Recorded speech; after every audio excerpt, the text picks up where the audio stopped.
ലോകത്തിനു മുമ്പിൽ വമ്പൻ അവകാശവാദങ്ങൾ മുഴക്കി സ്വയം പരിഹാസ്യനാകുന്ന ഒരു ഭരണാധികാരിയും സ്വന്തം സൈന്യത്തിന്റെ തകർച്ച കൺമുന്നിൽ കണ്ടിട്ടും യുദ്ധവരെ അടങ്ങാത്ത മറ്റൊരു ഭരണാധികാരിയും ഡൊണാൾഡ് ട്രംപും ബെഞ്ചമിൻ നെതന്യാഹുവും ഇന്ന് ഒരുപോലെ ചരിത്രത്തിലെ ഏറ്റവും വലിയ പതനത്തിലേക്ക് അമേരിക്കയെയും ഇസ്രായേലിനെയും തള്ളിവിടുകയാണ്.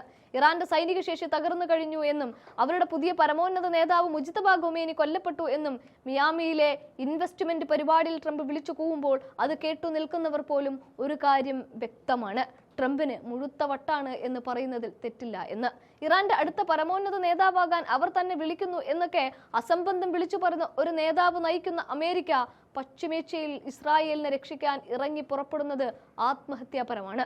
സത്യത്തിൽ ട്രംപിനെ കൊണ്ട് ഇത്തരം കോലം കെട്ടിക്കുന്ന ഇസ്രായേൽ ഇന്ന് അനുഭവിക്കുന്ന പ്രതിസന്ധി വിവരിക്കാനാവുന്നതിനും അപ്പുറത്താണ്. IDF മേധാവി ഇയൽ സാമിർ സെക്യൂരിറ്റി ക്യാബിനറ്റിൽ നൽകിയ മുന്നറിയിപ്പ് മാത്രം മതി ഇസ്രായേലിന്റെ ഇന്നത്തെ അവസ്ഥ മനസ്സിലാക്കാൻ. സൈനികരില്ല, അടിയന്തരമായി ഇടപെട്ടില്ല എങ്കിൽ എല്ലാം കൈവിട്ടു പോകുമെന്നതാണ് അദ്ദേഹം നിലവിളിക്കുന്നത്. പലസ്തീൻ മുതൽ ലബനാൻ വരെയും ഇറാൻ വരെയും നീളുന്ന യുദ്ധമുന്നണികൾ ഇസ്രായേൽ സൈന്യം ആകെ തളർന്നിരിക്കുകയാണ്. വർഷങ്ങളായി തുടർന്ന യുദ്ധം സൈനികർക്കിടയിൽ കടുത്ത മാനസിക സമ്മർദ്ദവും പിരിമുറുക്കവുമാണ് ഉണ്ടാക്കിയിരിക്കുന്നത്. വെസ്റ്റ് ബാങ്കിലെ വിന്യാസവും ഹിസ്ബുള്ളയുമായുള്ള അതിർത്തിയിലെ പോരാട്ടവും ഗസയിലെ വംശഹത്യയും IDFന്റെ റിസർവ് സംവിധാനത്തെ പൂർണ്ണമായും തകർത്തിരിക്കുന്നു. പുതിയ സൈനിക നിയമങ്ങൾ കൊണ്ടുവന്ന് കൂടുതൽ പേരെ നിർബന്ധിതമായി യുദ്ധത്തിലേക്ക് വലിച്ചിഴച്ചില്ല എങ്കിൽ ഇസ്രായേൽ എന്ന രാജ്യം തന്നെ അകത്തുനിന്ന് തകരുമെന്ന ഭീതിയിലാണ് അവരുടെ സൈനിക നേതൃത്വം. എന്നാൽ ഇതൊന്നും വകവെക്കാതെ എല്ലാ സമാധാന ചർച്ചകളെയും കാറ്റിൽ പറത്തി മുന്നോട്ട് പോകുന്ന നെതന്യാഹുവിന്റെ പിടിവാശി ഇസ്രായേലിനെ പാതാളക്കുഴിയിലേക്കാണ് നയിക്കുന്നത്. മറുഭാഗത്ത് ഇറാൻ ആകട്ടെ രണ്ടും കൽപ്പിച്ചാണ് നീങ്ങുന്നത്.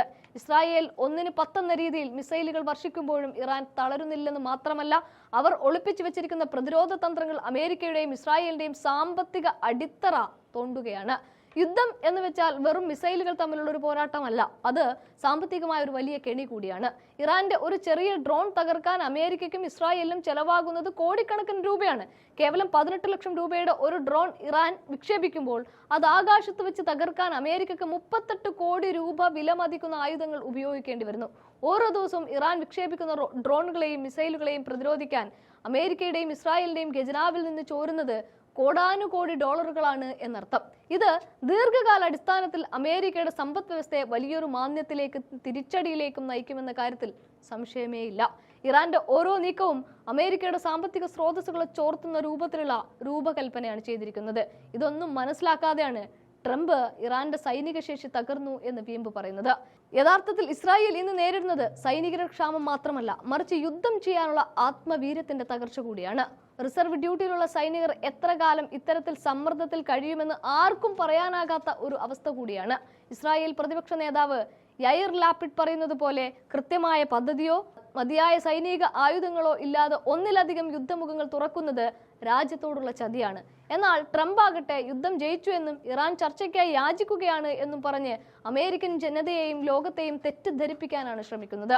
പരാജയപ്പെട്ടവരുടെ കൂടെ ഇരിക്കാനാണ് തനിക്ക് ഇഷ്ടമെന്ന് ട്രംപ് തമാശയായി പറയുമ്പോൾ അദ്ദേഹം സത്യത്തിൽ താൻ നയിക്കുന്ന അമേരിക്കയുടെയും തന്റെ സുഹൃത്തായ നെതന്യാഹുവിന്റെയും പരാജയം തന്നെയാണ് വിളിച്ചു പറയുന്നത്.